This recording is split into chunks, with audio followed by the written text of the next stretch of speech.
or nothing. Pakita nga natin yung slide natin.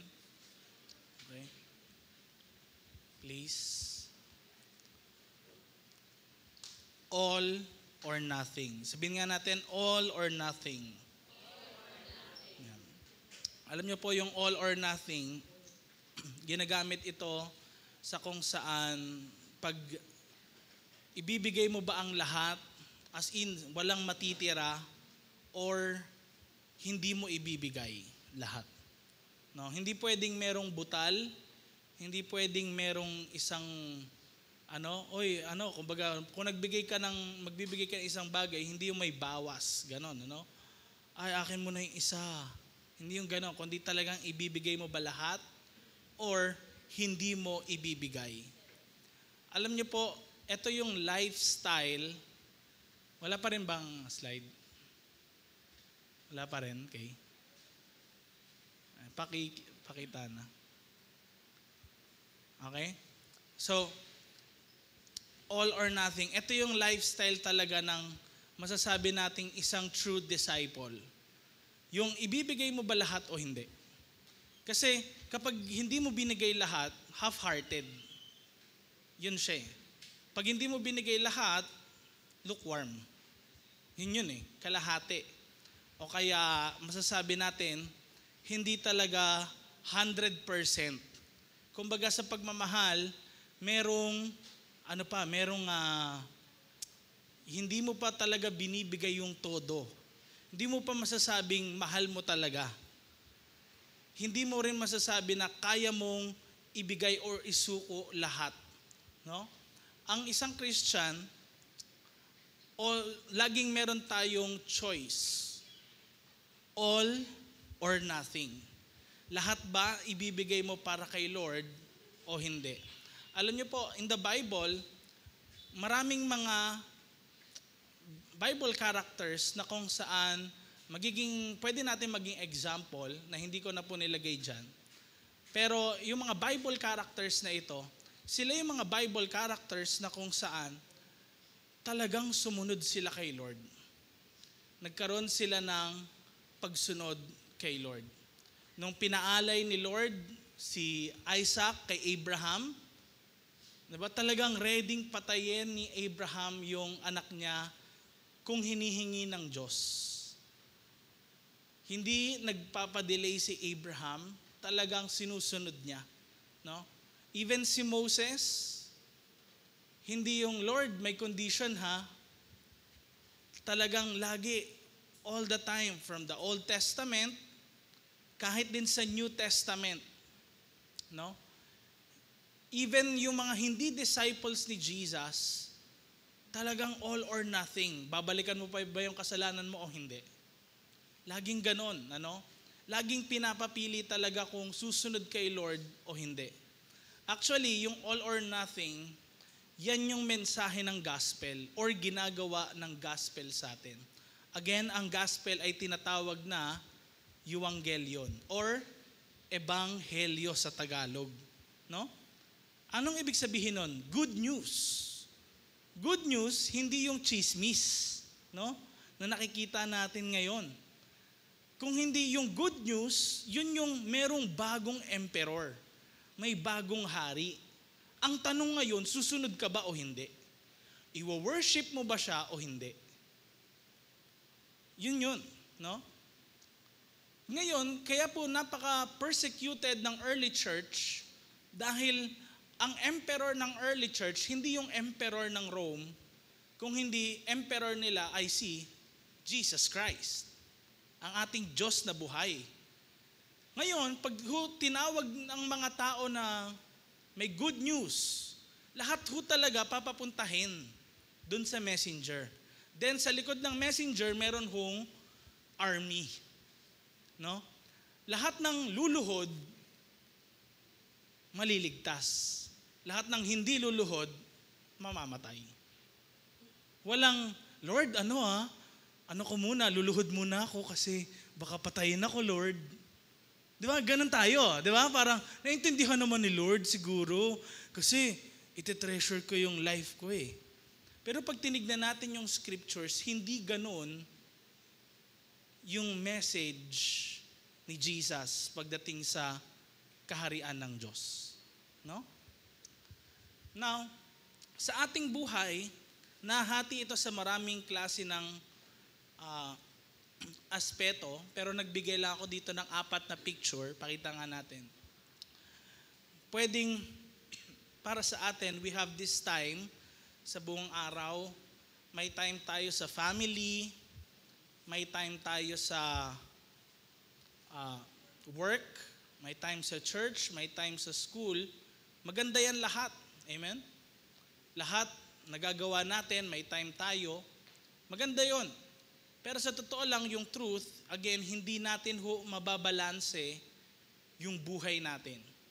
Meron at meron na mga tao na yung isa dyan, hindi mo mapagbibigyan ng focus talaga.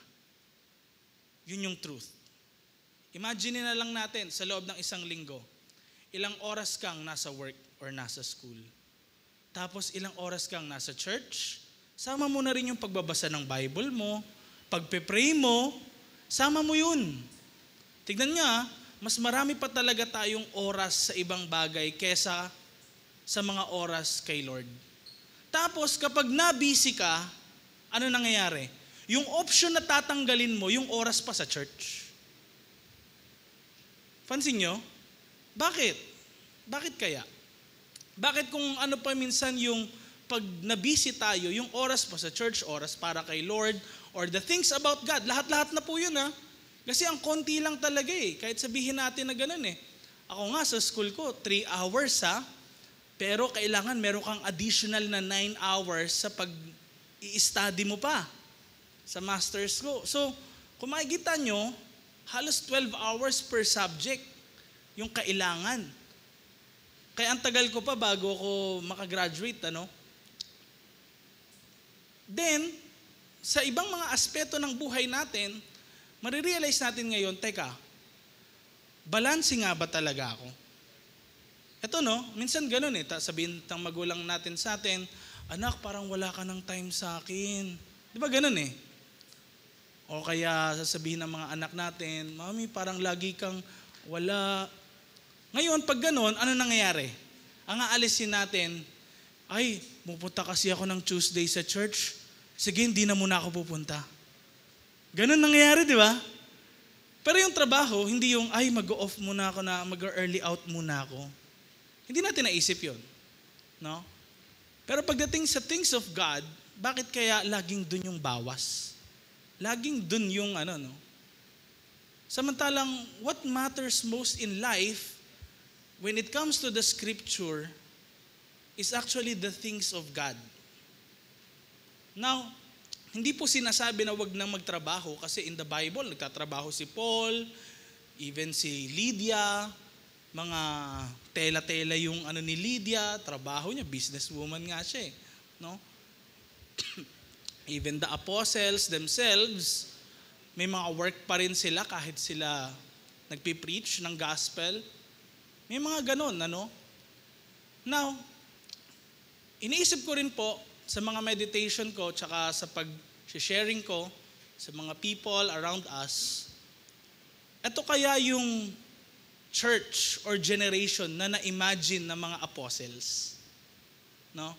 Kung magta-time travel tayo 2,000 years ago at tatanungin si Paul, halimbawa ito si Paul, ano? Paul, ito na ba yung na-imagine mo ng mga church na mga a-attend? Pag Tuesday, isa na lang service natin sa loob ng isang linggo, wala pa. Like, diba?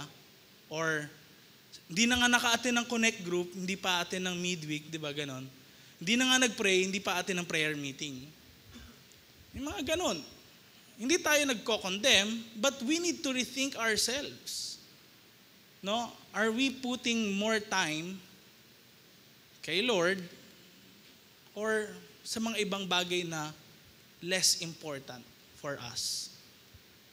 Ngayon, honestly pag tayo pinalagay sa bawat isa sa atin yung numbering kung anong una sa atin dyan, for sure yung nasa kaliwa. Baka family pa nga yung mas una sa atin. No? Work, kasi may pera. Kasi wala ka naman din talagang kakainin, no? Practicality lang. Then baka third and fourth na lang yung pag-aaral tsaka schooling, no? Pero ang tanong, yun ba talaga?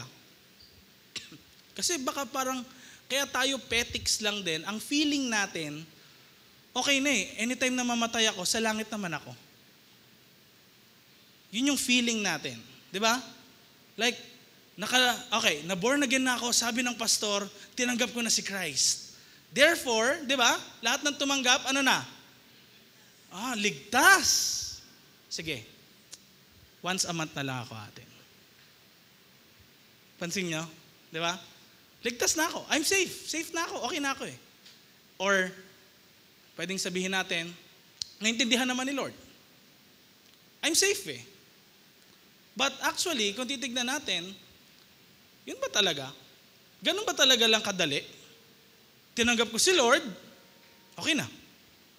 Like kahit hindi na ako maging active for Him, hindi na ako magbuklat ng Bible, once na lang, marami naman akong talagang time, pero di ako naglalaan ng time sa prayer.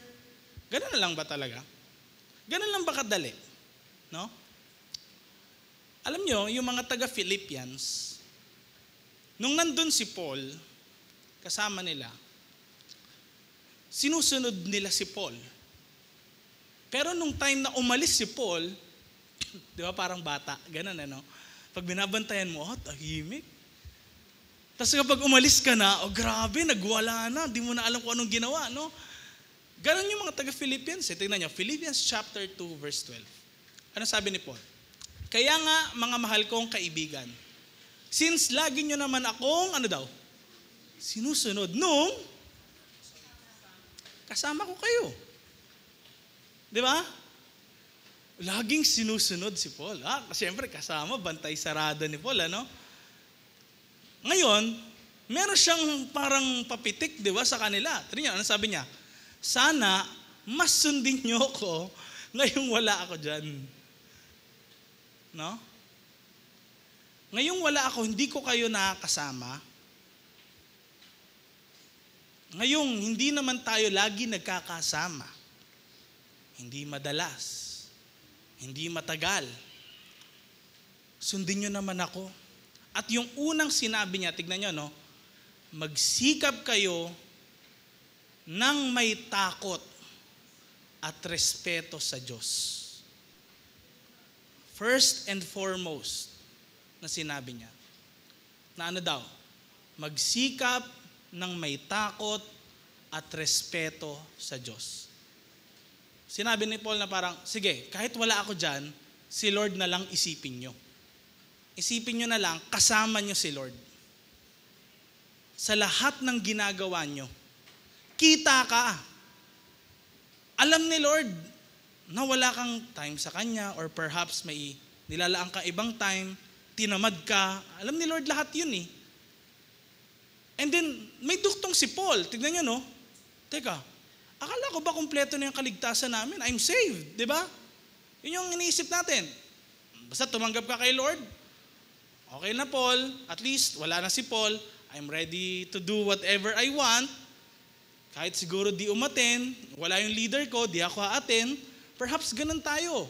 Pero sabi ni Paul, para makumpleto ang kaligtasan. Napakamot ako ng ulo rin ito. Sabi ko, Lord, teka, akala ko ba talaga salvation by faith alone? Di ba? Yun yung stand ng lahat ng church. Salvation by faith. Pero, may dinuktong si Paul. Bakit niya sinabing para makumpleto yung kaligtasan? Kasi ang Diyos ang kumikilos sa mga buhay nyo para maging willing kayong sumunod at gawin ang gusto niyang mangyari. Si Lord, when we truly accept Him in our lives, kumikilos siya sa buhay natin. Kumikilos si Lord sa atin. Siya pa nga yung nagpupush sa atin. May mga narinig ako noon, sabi niya, Pastor Jace, actually ito na yung last ko na pag-attend ng Sunday. Pero parang may tumulak sa akin. No? Sabi ko, hindi si Satanas yun. For sure si Lord yun. Kasi si Lord yung kumikilos sa buhay natin para willing tayong sumunod. Kasi hindi talaga tayo willing. Ito yung truth. Hindi tayo willing sumunod yung gawin niya. Gawin yung gusto niya. Now, bakit naman talaga hindi natin nasusunod yung kagustuhan ni Lord? Kasi nga, nakakalimutan natin, kailangan nating patunayan yung faith natin. Kung totoo nga na tinanggap mo si Lord, ipakita mo yon sa commitment mo, sa pagmamahal mo sa Kanya, sa lahat ng ginagawa mo sa iyong buhay. Kahit walang nakakakita. Kaya, kung titignan natin, Ephesians chapter 2 and James chapter 2, ito yun, tinan niya. Kung sasabihin natin, works ang nagsisave, hindi talaga. Hindi po works o mga gawa yung nagsisave sa tao. Ephesians chapter 2, for it is by grace, you have been saved through faith. Paano tayo po naligtas? Through faith. Yun yung nagligtas sa atin, yung sa ating pananampalataya sa Kanya. Hindi daw, not by works.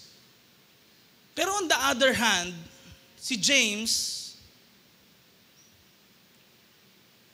nakita nating binalanse niya yung faith at works. Sabi niya, in the same way, faith by itself, kapag hindi nasamahan ng action, patay.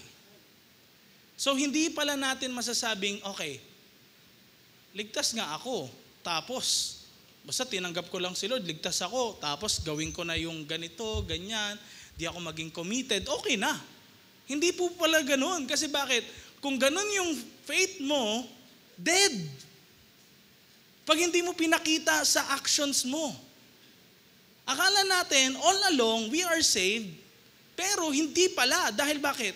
Hindi mo pinakita yung faith in your actions.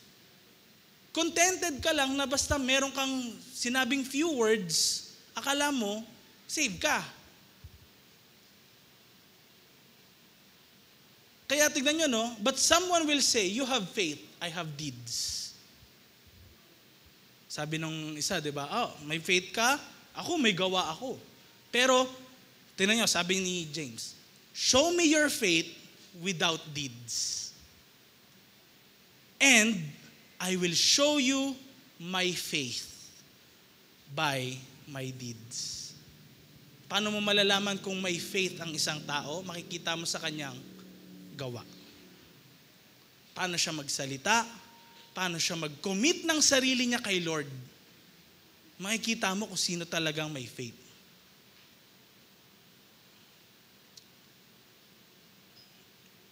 Again, hindi yung gawa yung nagsisave. Hindi tayo gumagawa ng mabuti para sabihin na para maligtas tayo. Ginagawa natin yon para ipakitang totoo tayo na ligtas.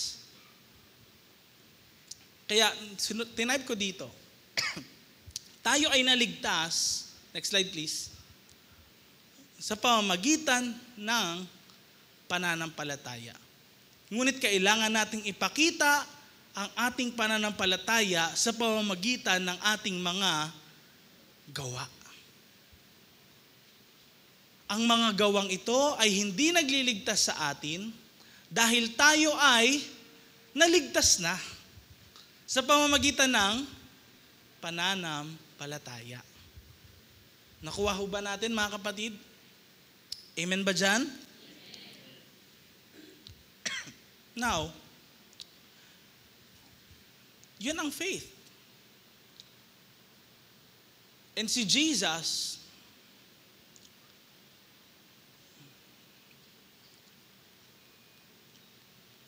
yung emphasis lagi ng turo ni Jesus, kahit parables, or even sa mga pagpipreach niya,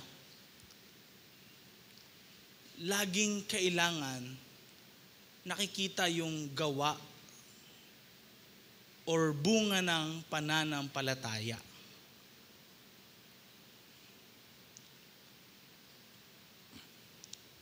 Matthew chapter 10. Simulan natin verse 37. Tignan niyo po. Sabay-sabay nga nating basahin. 1, 2, 3, go. Ang umiibig sa kanyang ama o ina, ang umiibig sa kanyang anak ng higit sa akin ay hindi karapat-dapat sa akin. Now, alam niyo po, ito yung isa sa mga verses sa Bible na nakakaano rin, no? Teka, mamahalin ko, dapat ko ba talaga mahalin yung kapatid ko, yung nanay, tatay ko? Ano ibig sabihin talaga nito? Iwan ko ba sila? Ganun ba? Tingnan niyo naman na nakalagay. Umiibig sa kanyang ama o ina ng higit sa akin. Hindi ho sinabing wag mahalin, no? Ang ating mga magulang, ating members ng family. Pero pag yung pagmamahal natin sa kanila, nasamahan na kung saan mas higit na sa pagmamahal natin kay Lord. Doon ho makikita ang alin. Kung tayo ba talaga ay karapat-dapat sa harapan ng Panginoong Diyos na buhay. Now, paano nga natin malalaman na higit na yung pag-ibig natin sa tao kaysa kay Lord? Paano po? Una sa lahat, wala pa, no? Chill lang. Una sa lahat, makikita nyo po sa pagtitiwala. Mas nagtitiwala ka ba kay Lord kaysa sa parents mo? Mas nagtitiwala ka ba kay Lord kaysa sa mga connections mo? Kaya yung faith and love actually, magkadikit yan. No? Magkadikit yan. Wala tayong makikita sa Bible na ang utos, number 1, have faith. Diba sa 10 Commandments nga and even sa pag-sum up ni Jesus ng commandment, ang una, ano yung nakalagay? Love the Lord your God. Bakit ka hindi have faith? Kasi nade-develop na lang yung trust, yung faith na yun yung faith trust yun eh. Saan? Pag natututo tayong magmahal. Now, kapag tayo ngayon nagmamahal, nakikita natin ngayon, yung level ng pagtitiwala natin din, tumataas. Kaya sa mga taong malapit sa atin, for sure yung pagkakatiwalaan natin, mga taong mahal din natin. Yung talaga mapagkakatiwalaan natin ng buhay natin. No? Kung kayo papapiliin, no? Yung magsasagip ba sa'yo ay mahal mo sa buhay o isang taong hindi mo kilala, hindi mo rin alam kung magaling ba siya sa profession na yon. For sure, mas lagi nating pipiliin yung mga taong may connection sa atin, may relationship sa atin. Yun lagi eh. Kasi we feel secure kapag ganon. Pero again, ang issue dito is yung higit na pag-ibig. Higit na pagtitiwala. And kung hindi mo kayang ipagkatiwala sa Diyos, ayaw mong mawalay sila sa'yo. Kaya isa po, na una ko nabanggit kanina ay si Abraham. Pinabigay sa kanya ni Lord ang kaisa-isa niyang anak. Hindi talaga literal na gusto ni Lord patayin, pero sinusubukan ni Lord si Abraham kung ibibigay nga talaga. Kung mas pagkakatiwalaan niya ang Diyos o hindi niya pagkakatiwalaan si Lord, mas mahal niya yung anak niya. Pansin niyo yun? Kaya yung faith and love actually, halos magkadikit yan lagi. And si Jesus, nagsasabi, tignan niyo po nakalagay dito, no? 2 beses nang binanggit. Ano daw? Hindi karapat-dapat sa akin. Tingin niyo ho ba, kung tayo ngayon, haharap kay Lord, masasabi niya bang, karapat-dapat ka sa akin? Or sasabihin niyang, hindi ka karapat-dapat sa akin? Next slide. Verse 38 ngayon. Anong sabi? Ang hindi nagpapasa ng kanyang krus at hindi sumusunod sa akin. Ay ano naman? Hindi karapat-dapat sa akin. Kung mapapansin niyo po, pataas ng pataas yan. Yung level na yan. Pataas ho ng pataas yan. Tingnan nyo ha. Ibigin ang ama at ina. Of course, darating yung time na mamamatay sila, maihiwalay sa atin. Pero alam niyo po, sa mga studies din, ang isa sa pinaka-traumatic experience daw sa magulang ay yung mamatay yung anak niya bago siya. Ayon po yan sa psychology, no? Sa Harvard University. And then, ang hindi nagpapasa ng kanyang krus at hindi sumusunod sa akin, yun na yung next. So, meaning, ang Christian life is actually not a life talaga na puro may enjoy mo, prosperity. Hindi puro ganon ang Christian life. Ang Christian life hindi puro, I will bless you and yayaman ka, ma-fulfill mo lahat ng dreams mo. Hindi ganon ang Christian life. Ang Christian life ay ano daw? Pagpapapasan ng krus pala. Taking up our cross.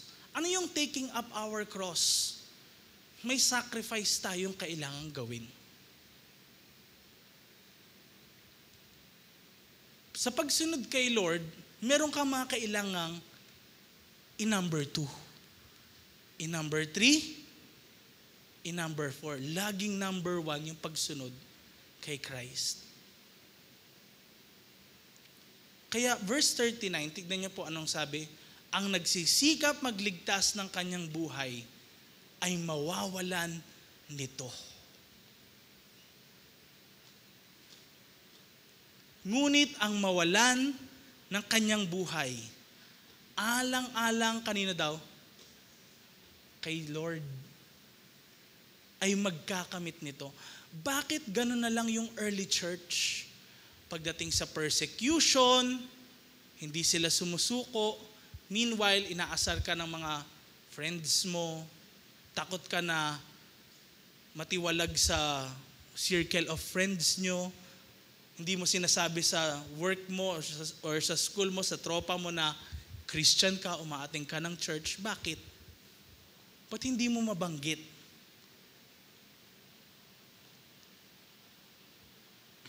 And perhaps, ang ginagawa natin, tinatry natin yung works natin, yun yung magligtas sa atin. Lord, gumagawa naman ako ng mabuti Lord, nagsiserve naman ako sa iyo. Lord, committed naman ako sa iyo Pero again, yung works nga, hindi yun yung nagliligtas. Anong ligtas sa atin? Yung faith. Amen.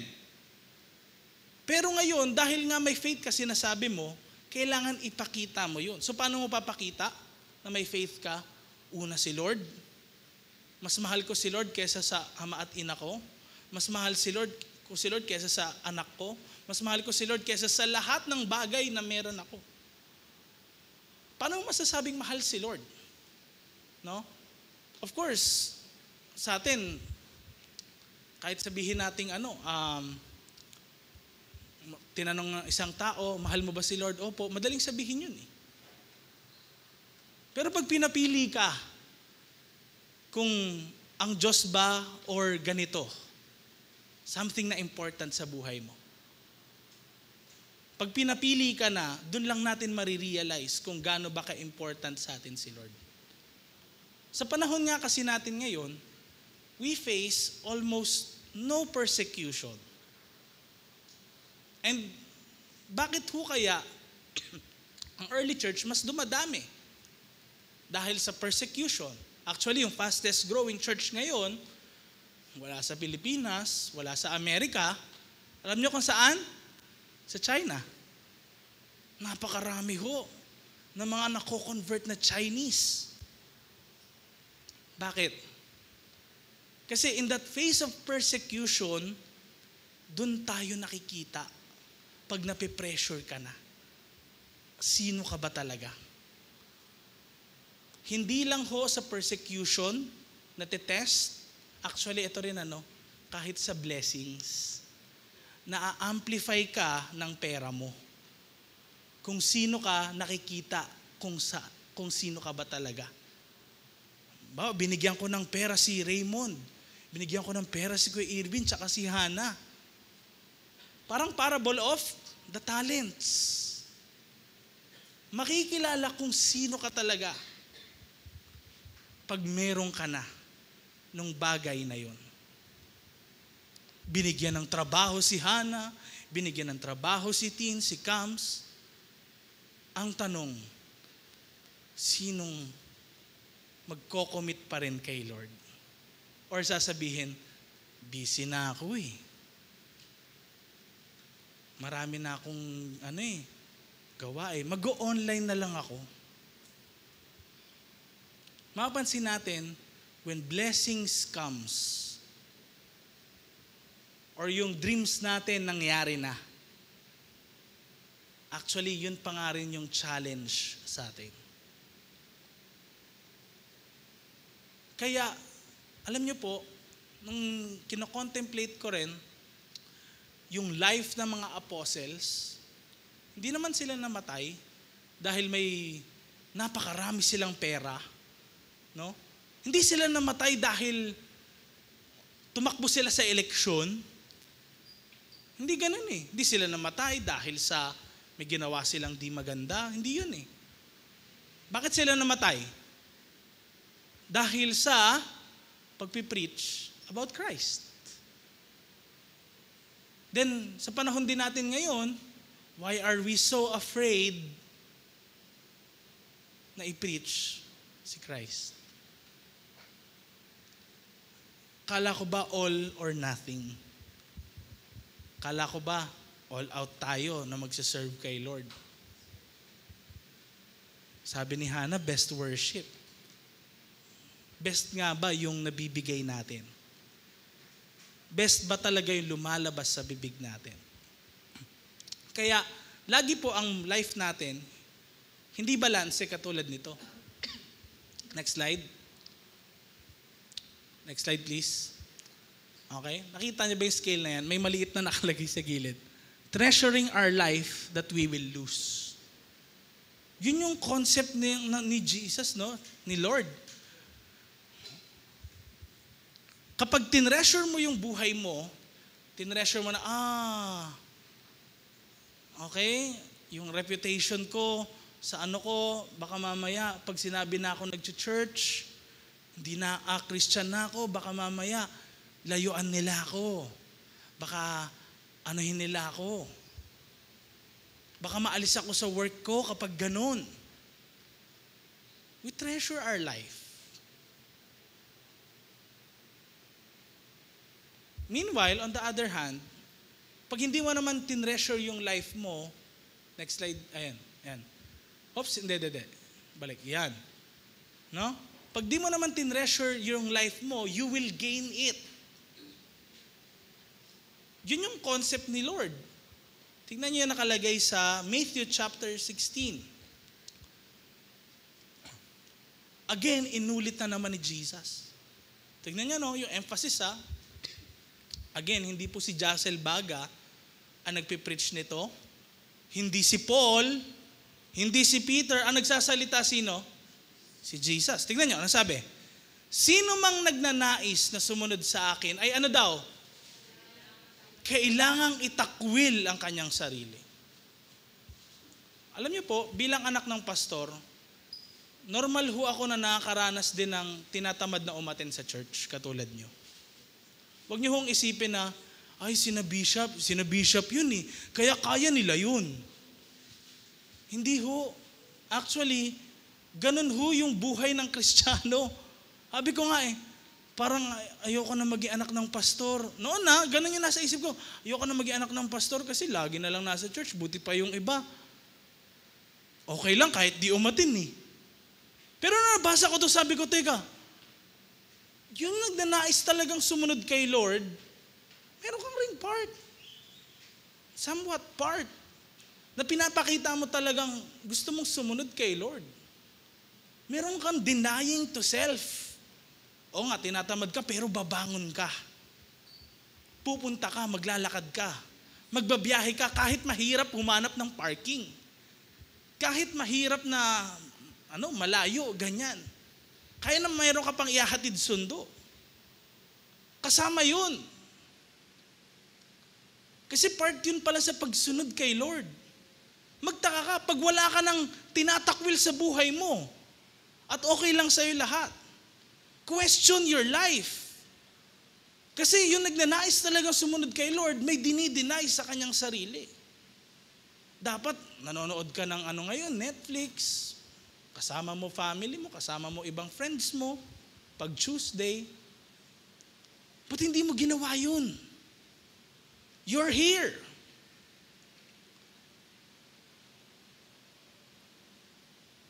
Kaya tingnan nyo, verse 25, sabay-sabay naman nating basahin.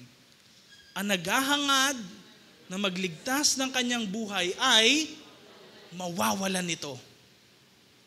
At ano daw? Ngunit, ang mawalan ng kanyang buhay, alang-alang sa akin ay magkakamit nito. Bakit ganon? Ibig sabihin ba nito, ay, sige po, pupunta na ako, kahit magpakamatay ako, go na. Hindi ho ganon. Okay? Hindi ganon. O kaya, ay, hindi ko napapahalagahan buhay ko, di na ako maliligo, di na ako magtututbrush. Hindi po ganon. Mali po yun. Hindi yun Ibig sabihin lang ho nito, gusto mong maligtas yung buhay mo, hindi dahil sa works na ginagawa mo. Hindi ka gumagawa ng mabuti, again, para maligtas. Hindi ka nagtitake up ng cross at sumusunod kay Lord para maligtas. Pinapakita mo lang yun na dahil sinabi mong talagang meron kang faith at sumusunod ka sa Kanya. It just proves yung salvation mo. Hindi yun yung salvation. Nakuha natin? Nakuha natin? Again, hindi yun yung doon ka naliligtas. Yun yung bagay na nagpapatunay na ikaw ay ligtas. The things that you do for the Lord. Yung commitment mo. Yung sinasacrifice mo for Him. Alam ni Lord yun. Pero inyo, nagko-connect group kayo dito. Sino may mga connect group ngayon dito? Gumagastos kayo. Di ba? Walang binibigay yung church or sino man. Sa bagay, biblical din yun. Sabi nga ni Lord pag humayo kayo, huwag kayong magdala ng pera. Huwag kayong, ganun Wala namang binanggit na ganun Pero kitang-kita ni Lord lahat ng sacrifices na yon. And let me tell you, yung works, it will not lead us to salvation, it will lead us to rewards. Rewards yun. Huwag mong sisingilin yun sa leader mo, sa pastor mo, na, Pastor, ang dami kong ginawa para sa church. Sana naman, ito. Huwag mo hingin yun. Kasi bakit? Pag hiningi mo, wala kang reward kay Lord. Biblically naman yun Yung works, again, it does not lead to salvation. It brings rewards. And it proves na ikaw ay talagang merong faith kay Lord. Unfortunately tayo, kapag binobrought up na natin yung ating sarili, Kaya rin baka hindi tayo all out kay Lord sa paglilingkod. Pwedeng tayo eh. Ay baka sabihin sa akin, bida-bida ako, lagi ako nandito, on fire, ganyan, no? Minsan ganun eh. Nahiya tayo, di ba? O kaya, ay, dami akong kasalanan, pero sige, pupunta ako, dami akong pagkukulang kay Lord. Ganito na naman tayo, may scale na naman tayo sa harapan natin, namimili na naman tayo. Tignan nyo, next slide. Tinitignan natin sa kaliwa, judgment ng ibang tao. Di ba? Pero natatakot ka ba, mas natatakot ka ba sa judgment ng ibang tao o sa judgment naman ni Lord? Di ba? Kaya most of us sa Connect Group, sa iba, bored na. Bakit? Laging kamustahan lang eh. Tapos, sharing, pero hindi ako makapag-share. Takot kang mag-share ng weaknesses mo, ng struggles mo sa buhay. Bakit? Baka kasi sabihin ni Ate Hana, ganyan ako pala. Ay, sabihin ni Ate Tin, ganyan. Again, saan ka ba takot? Judgment ng tao o judgment ni Lord? Kasi we have nothing to prove. Tandaan nyo yun. Wala tayong dapat patunayan. Ang Diyos nagpatunay na eh. Siya na yun eh. Wala tayong dapat patunayan. Lahat, nililink lang natin kay Jesus na yun. Basta ito, ginagawa ko lang para sa Kanya.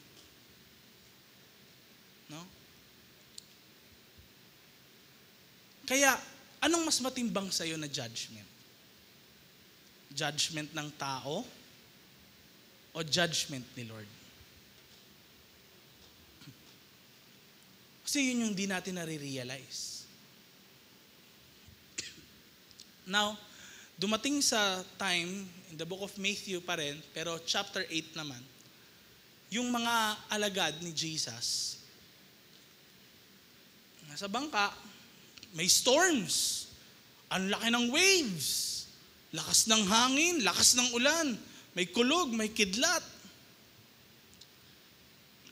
And then, habang tulog na tulog si Jesus, verse 25, anong sabi nila? Tingnan niyo, no?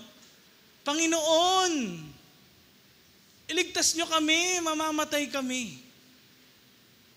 Who among us, nilagay ko po sarili ko talaga dyan, ha? Ito, honestly, nilagay ko sarili ko dyan. Nilagay ko sarili ko dyan nung binabasa ko. Kung ako nandoon, sumakay ako ng bangka, hindi yung bangka na meron ngayon na bakal na kundi yung bangka noon, ha? Ako rin, makikisa ako dito, honestly. Di ba? Panginoon, ligtas nyo kami, mamamatay kami. Ba't ano bang masama dun sa ganun? Sinabi ko lang naman, ha? Yung totoo. Kung nilagay ko talaga ho sarili ko, pero nakita ko, may tinuturo si Jesus sa mga alagad. Bakit after nito, grabe na sila kahit mamatay na, okay lang? Pansin nyo?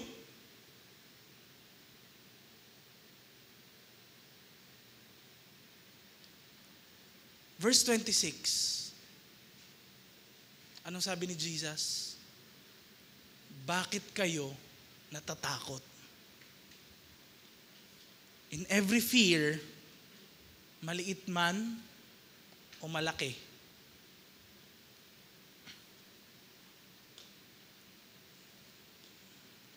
Ang tingin ni Jesus actually, walang faith. Hindi ho, meron ka pa rin namang faith, konti lang. Hindi ganun. Ang sinabi dito ni Jesus, tignan niyo yung words, naka-highlight, napakaliit naman ng inyong pananampalataya. Sa English, you of little faith. Nung tinignan ko po ito, ano ba talaga ibig sabihin nun? Nakita ko ho, isang word lang. Di ba ang haba? Ang haba, ilan yung 1, 2, 3, 4, 5 words. Sa Greek, isang word lang. Tignan nyo, ito lang siya. Next slide. Pakita natin. oligo pistos. Meaning, actually, parang mistranslation nga siya eh. Hindi pala little faith eh. Hindi maliit na faith. Ano? Faithless. Walang faith. Walang tiwala kay Lord.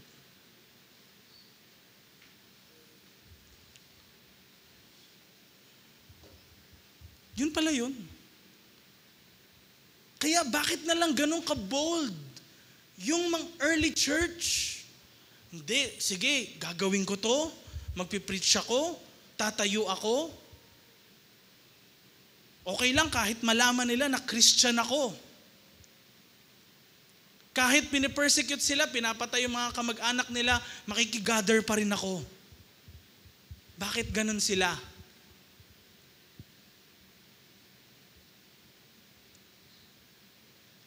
Bakit kaya sila ganun? Because they have true faith. Hindi oligo pistos. Isa lang pala yun eh. Wala hong 98% na yung faith ko. Pag tinanong ka, anong level ng faith mo? 9.9. Hindi pala pwede yun. It's either 10 or 0. Wala pa lang ganun na, ano pa lang po, 9.1. Yan, ganyan. Hindi pwede yun. It's either meron ka or wala.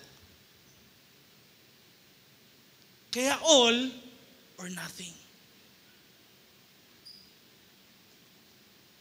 Ito yung, actually, tinuturo ko ba sa inyo, it's second level ng tungkol sa salvation. Kasi di ba lagi natin narinig, mahal na mahal ka ni Lord. Ano ka, ganyan. Basta, meron kang, tanggapin mo siya sa puso mo, ligtas ka. Yes, Lord, yan. Tapos, di mo na nakita na next Sunday. Diba? Tapos nagmumura pa rin, nakita mo, pero ano daw siya ni Lord. Tapos, nangungupit pa rin, ganun pa rin yung buhay niya. Yun ba talaga? Tapos natatakot pa rin, na ipaalam na Christian siya, yun ba talaga? Kaya I get it ngayon, bakit si Lord nagsasabi yung gate papunta sa Kanya ay narrow. Anong sa Tagalog na narrow? Makipot. Kasi tingnan nyo kung yun lang pala yung salvation na tinanggap ko na si Christ, parang wide pa nga yun eh. Ang dali lang eh. Kinonfess ko lang, okay na. Diba? Pansin nyo? Yung wide gate nagtutungo sa kapahamakan. Yung makipot na gate, yun yung nagtutungo sa kaligtasan. We have to do something.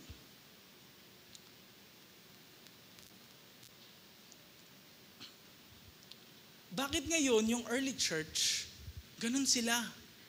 Pagdating kay Lord, all out.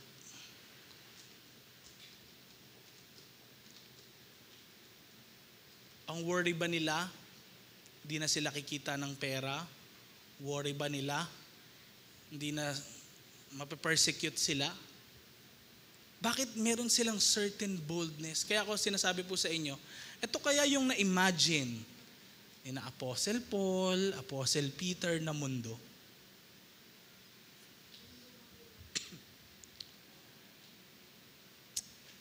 Philippians chapter 3.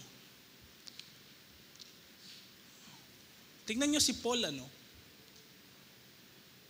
Itong taong to, hindi naman maganda yung past niya. Hindi maganda yung past ni Paul. Dahil marami siyang pinaiyak na mga pamilya, winasak na mga pamilya. Dahil marami siyang pinersecute at mga hinayaang mamatay na mga Christians. Pero nung na-born again siya, tignan niyo yung sinabi niyo, ngunit dahil kay Kristo, ang mga bagay na pinapahalagahan ko noon ay tinuturing kong walang kabuluhan ngayon. Can we really say that? Anong tinuturing natin nung unbelieving tayo, nung wala tayong faith kay Lord, na pinapahalagahan natin noon? Is it still the same ngayong ligtas tayo? O sinasabi nating tinanggap natin si Christ? Is it still the same yung pinapahalagahan natin?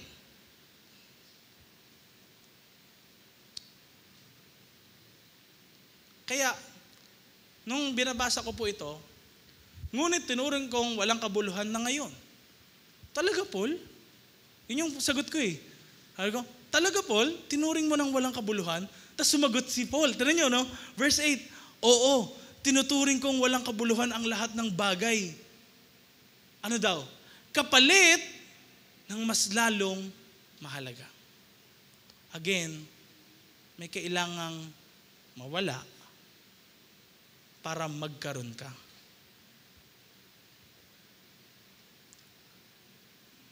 Lahat ng iniisip niyang bagay noon na mahalaga. Si Paul po ay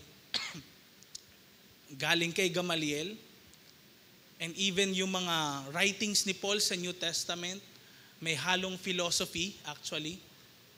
May halong philosophy ng mga Greek philosophers, yung mga turo rin ni Paul. Ibig sabihin si Paul, he is a man, a wise man. Pero, sabi niya, ang kapalit daw ng mga bagay na mahalaga noon na ngayon wala ng kabuluhan ay, ano daw? Ang pagkakakilala ko kay Kristo Jesus. Yun lang okay na. Wala na akong aasamin pa.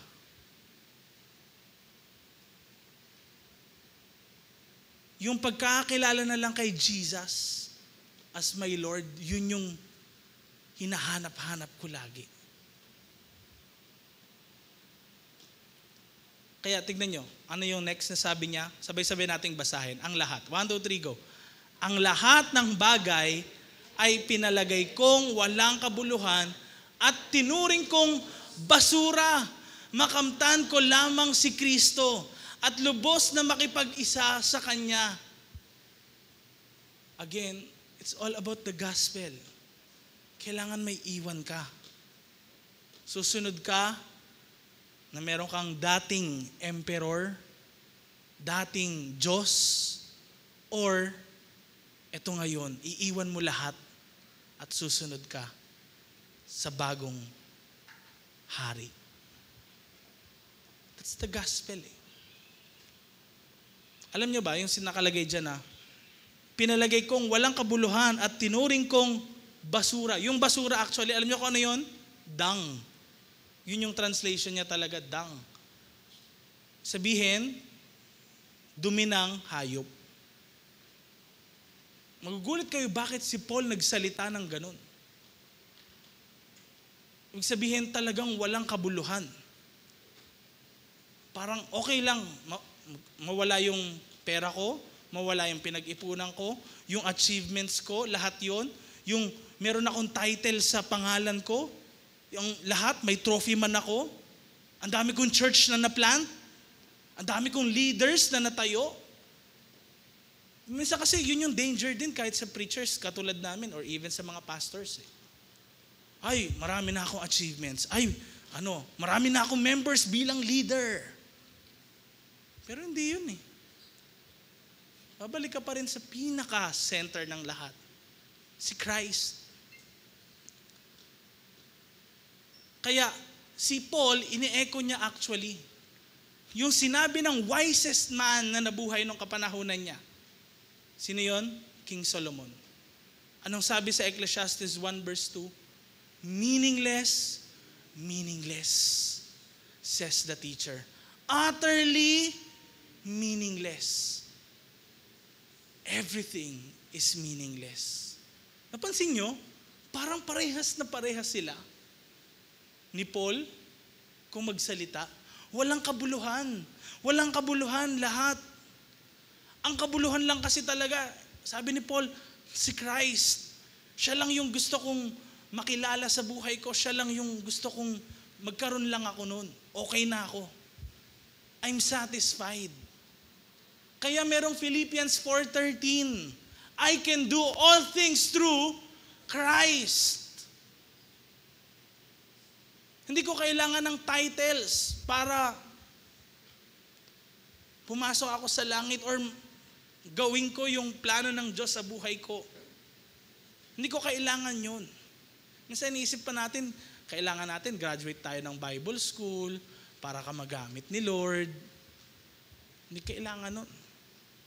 It's good, talagang pero hindi ibig sabihin, hindi ka hindi ka na magagamit ni Lord. Si Bishop nga eh. Di ba? At marami pang mga pastors. Ngayon, nasa weighing scale na naman tayo. Pinapapili ka, kapatid. Tignan nyo, no? Matupad ba yung gusto kong gawin? Or, matupad ang gusto ni Lord na gawin ko? Pinapapili na naman tayo. Philippians chapter 4, nang sabi, ang tanging hangarin ko ngayon ay ano daw? Lubusang makilala si Kristo. Yun ba talaga yung hangarin natin? O lubusan nating makilala si sister? Di ba? Si brother. Yun. Lubusan akong yumaman. Yun. Lubusan akong makilala. Yun ba? Or lubusang makilala si Christ. And then, yung mga next niya pong sinabi, actually, ready siya anytime. Ano man mangyari sa buhay niya. Mamatay man, for the sake of the gospel, ano man yung mangyari sa kanya, okay lang sa kanya. Kasi tignan niyo sabi niya, no? Maranasan ang kapangyarihan ng kanyang muling pagkabuhay. Resurrection na kaagad yung sinasabi ni Paul. Di ba? Listen mo, teka, Paul, makilala lang si Christ ngayon, okay na sa'yo kahit mamatay ka? Then, ano pa? Makibahagi sa kanyang mga paghihirap? Kung ano yung naranasan ni Christ, okay lang sa'yo, ganon? Kahit maranasan mo yon? At maging katulad niya sa kanyang kamatayan? Kahit mag-sacrifice ka ng buhay mo, Paul, okay lang? Umaasang ako man ay muling bubuhayin mula sa kamatayan. One thing that we truly fear sa buhay natin ay yung mawalan nito.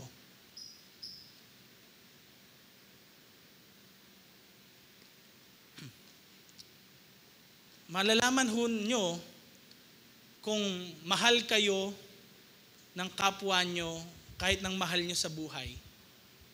Kung nasa kalagitnaan na ng pagpatay, ay mauuna siya na sasangga sa inyo. O ikaw yung ihaharap niya. No? Yun. Sasaksakin na si Hana. Papatay na si Hana. Si Tinba, sasalag. Gagawin niya, hindi Hana, sanggahan mo ko. Ganun ba gagawin? Tingnan niyo that's it actually. Kaya kung marirealize lang natin, pag tayo lahat nasa point ng ganon, at bakit din, honestly bakit in the last days, magkakaroon ng tinatawag na Great Tribulation? Bakit? Kasi ang pinakakinakatakot ng tao, yung mamatay, yung maparusahan, yung maghirap. Yung i-threaten yung buhay. Pandemic na nga lang. Alam na natin ngayon. Di ba? Matreten lang buhay natin. Yung iba ayaw na maglingkod kay Lord. Huwag ka muna pumunta ng church kasi baka mahawa ka doon, ganyan. Tama naman sila. May point sila. On the other hand, minsan lang. Di pa magawa. Nagpo-protection ka naman. And all.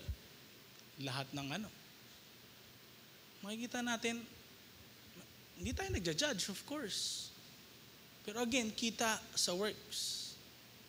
But alam ni Lord, yung puso nyo. It's between you and God. Hindi tayo magtuturo eh. May point din naman na ganun ako eh. Delikado yun. Baka makahawa rin ako. Diba? The thing is, it's not about yung iba eh. Ano ka? Ano yung puso mo? Tulad din ba ni Paul? Tulad din ba ng early church? Kahit iniihaw ng buhay, pinapakain sa leon ng buhay. Hindi i-deny si Christ.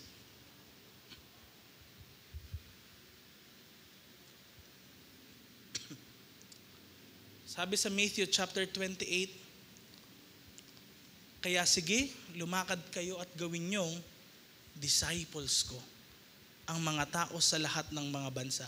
I-baptize nyo sila sa pangalan ng Ama, ng Anak, at ng Holy Spirit. And then ano daw?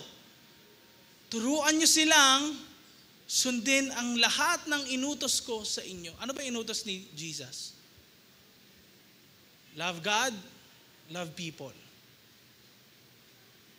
Hindi pa natapos. Kasama yan, syempre. And make disciples. Ang tanong, paano mo ginagawa yung tatlong yun? How do you love God? No?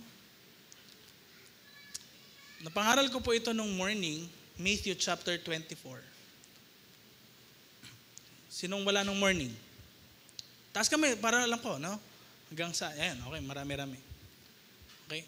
Kung di nyo pa po narinig ito, I was contemplating sa book of Matthew chapter 24, but I realized something. Actually, one time nung nag-partial fast ako nun, sabi ko, Lord, paano ba talaga kumikilos yung kaaway na dyablo sa buhay ng mga tao? Kasi we actually live, paki-forward nga, Ephesians chapter 6 muna. We actually live, hindi kalaban natin, kapwa natin.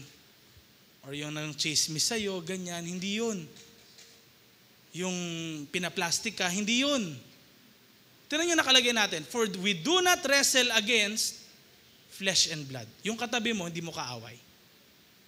Kung pinagsalitaan ka niya ng di maganda whatsoever, hindi mo kaaway yan. Ang kaaway talaga natin is behind ng lahat ng yon. Ano daw?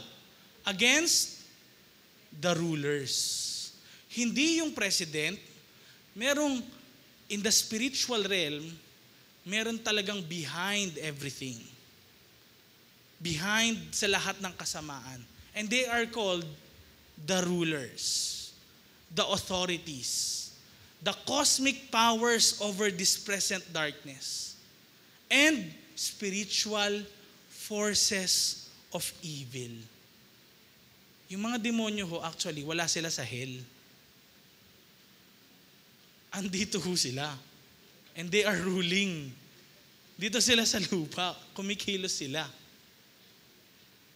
No? Kaya, tignan nyo sa Old Testament, ito tignan nyo, pag binasa nyo ho ba Bible, ang buong Old Testament, may nakita ba kayo doon? Puro mga nagpapalayas ng demonyo, ganyan. Bihira.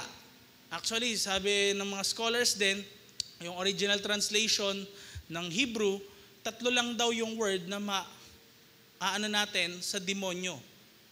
Yung pestilence, Psalms 91, nakalagay doon, kasama sa Egypt. Yun lang, pestilence, yung mga plagues, ganyan, etc. Mga names pala ng demon talaga yon. Yung mga names na yon. Ngayon, pagdating sa New Testament, bakit para nagkalat yung mga demonyo? Sina Paul, sina Peter, sina James, nagpapalaya sila ng mga masamang spirito, si Jesus, di ba? May mga pinalayas ng mga masamang spirito. Bakit? Bakit nun lang? doon lang talaga sila naging alerto sa pagkilos ng Mesaya. Na tayo, under dati ng influence ng dyablo, ngayon, inaabot tayo ng Diyos. Para bang kung nasa ilalim tayo ng tubig, inabot ng kamay ng Diyos tayo sa ilalim ng tubig na yun. At ngayon, tignan niyo yung sabi niya, turuan niyo silang sundin lahat ng inutos ko sa inyo. Ito na ngayon. Ibig sabihin, i-multiply nyo ang sarili nyo kung papanong sino ako, ini-imitate nyo kung sino ako, ano yung ginagawa ko, I love the Lord, I love people, I make disciples, kumuha ako ng 12 disciples, kayo rin gagawin nyo. Pansin nyo? I-replicate nyo yung sarili nyo, i-duplicate nyo talaga sa mga tao. Ano mangyayari pag ganun? Aba, yung kasamaan magle-lessen. Yung kapangyarihan ng dyablo, hindi lalaganap. Ngayon, Matthew chapter 24. Anong sabi? Sabay-sabay nating basahin. Ipangaral sa buong sanlibutan ang magandang balitang ito tungkol sa kaharian ng Diyos. Diba yun yung utos ni Lord? Matthew 28? No? Ipangaral. Next slide.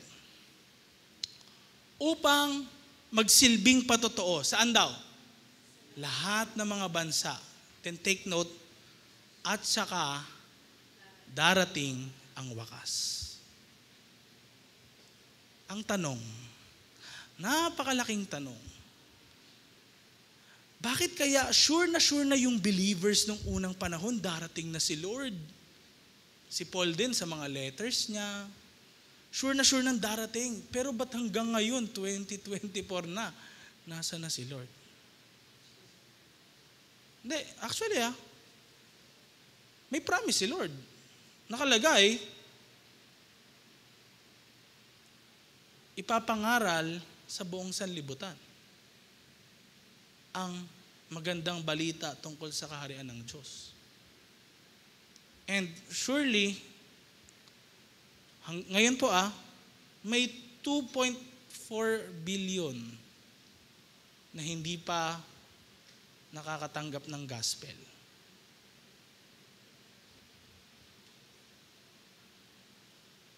I mean, di pa nila narinig anything about Christ. Kahit sa school, hindi naturo sa kanila.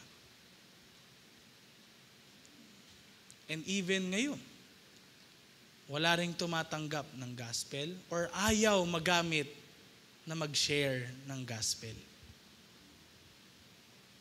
If I were the devil, kung ako po ang demonyo, nabasa ko yan.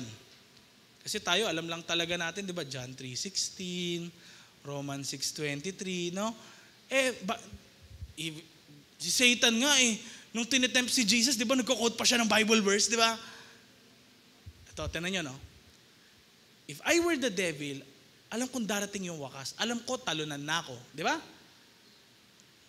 Talunan na ako, si Christ na panalo. Pero, hindi naman siya darating agad-agad. Anong gagawin ko? Para ma-delay yun.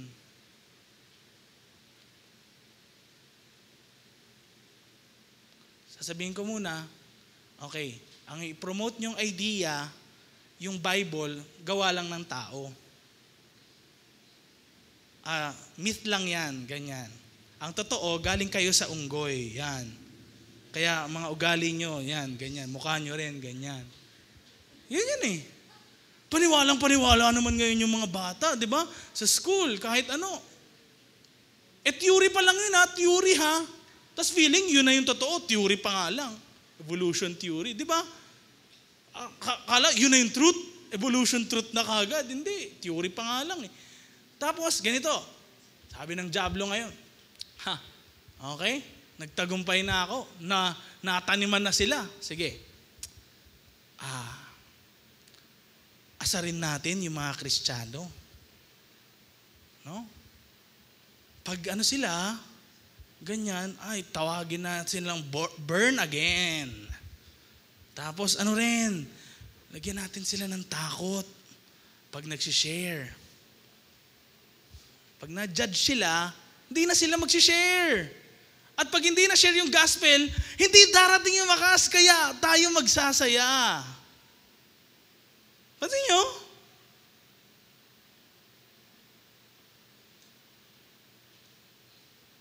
Bakit din gano'n na lang ka-eager yung early church na mag-preach ng gospel? Bakit gano'n na lang sila katindi? Pupunta pa sila sa remote places. Iba't ibang culture yung pinupuntahan. Bakit gano'n? Samantalang tayo, in our own home, ayaw nating sabihin sa mga kamag-anak natin tungkol kay Jesus. Di ba? Bakit? Bigyan din natin ng worry, anxiety, yan, ganyan. Tapos tamang-tama, sige, para hindi sila mapokus sa pag-preach ng gospel, maglagay tayo ng pagkakabisihan nila. Ganun eh. Nakalimutan na natin. Meanwhile, di na natin nare-realize, marami na palang taong minimit si Lord. Ito po supernatural phenomenon na lahat ng historian sa buong mundo, take note, buong mundo po, sinusulat ngayon sa history na napakaraming Muslim. Sa 2.4 billion po, actually nasa almost 2 billion, hindi naman aktong 2 billion, yung Muslim.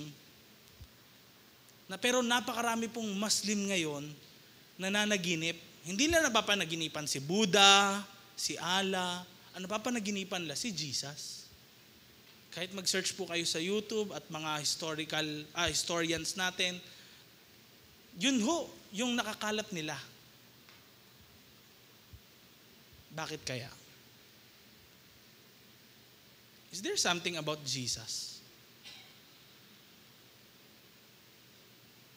Kaya nga, tingnan nyo, darating si Lord sa time na hindi natin alam. Yung hindi ka prepared. Yung time na baka ayaw mo pang mag-share ng gospel. Mas magugulat ka na lang, nandyan na siya.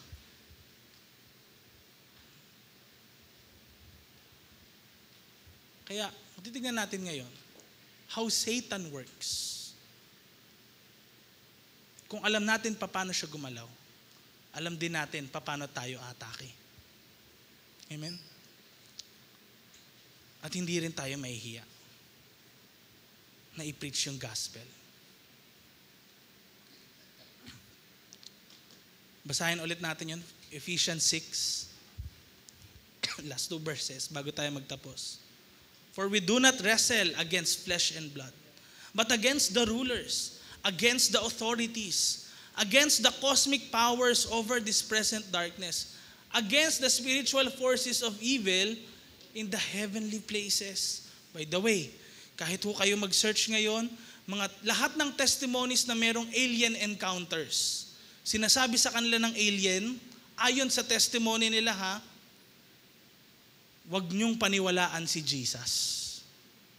Yun lagi. Hindi sinabing wag paniwalaan si Buddha, si Allah, o kung sino man. Lagi si Jesus wag paniwalaan. Bakit kaya? No? Matthew 28, anong sabi? Verse 19 to 20, kaya sige, lumakad kayo at gawin niyong disciples ko ang mga tao. We should do this. Bakit pa tayo mahihiya ngayon sa panahon natin? Tara, gawin na natin yung plano natin na sinulat nung 2023. Mag-evangelize tayo. Mga kamag-anak natin, mga kabataan ngayon, kaklase natin, huwag tayong matakot sa judgment nila, sa magiging feedback sa atin. Wala naman tayong masamang ginagawa, di naman natin sila tinuturuan paano maging addict, maging drug lord. Hindi naman Ano bang tinuturo natin sa kanila? Mabago yung buhay nila at tanggapin nila si Christ. Magkaroon sila ng magandang buhay na nakakalugod sa Diyos. Anong masama doon? Bakit tayo natatakot? Perhaps the devil is working and hindi natin napapansin. Kaya verse 20, sabay-sabay nating basahin. Turuan nyo silang sundin ang lahat ng utos ko sa inyo.